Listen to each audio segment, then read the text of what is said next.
श्री शिवाय नमस्तुभ्यम, हर हर महादेव। आज का जो उपाय है वह मनोकामना पूर्ति के लिए उपाय है। कोई भी कार्य है जो काफ़ी दिन से पूर्ण नहीं हो रहा है और आप काफ़ी प्रयास कर रहे हैं फिर भी उसमें सफलता नहीं मिल रही है, तो उसके लिए यह उपाय आप कर सकते हैं। यह काफ़ी विशेष और महत्वपूर्ण उपाय है, ध्यान से सुनिएगा।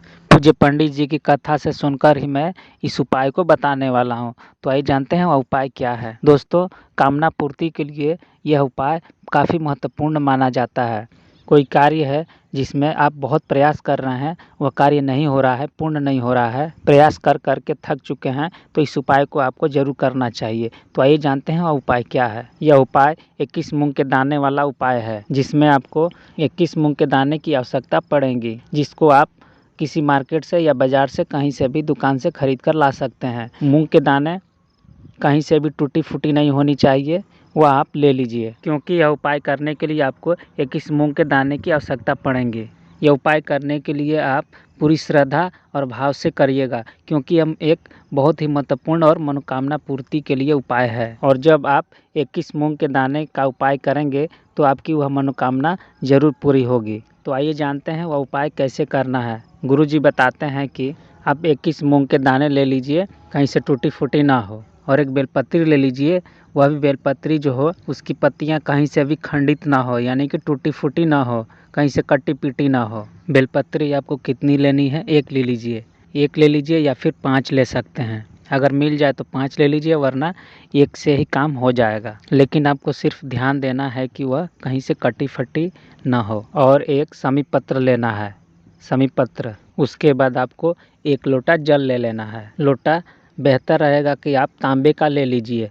अगर तांबे का नहीं है तो घर में जो भी है उसका उपयोग में ला सकते हैं, आप उसी को ले लीजिए। लेकिन पहले उसमें पानी नहीं भरना है, लोटे में पानी आपको पहले नहीं भरना है। उसमें क्या क्या डालना है?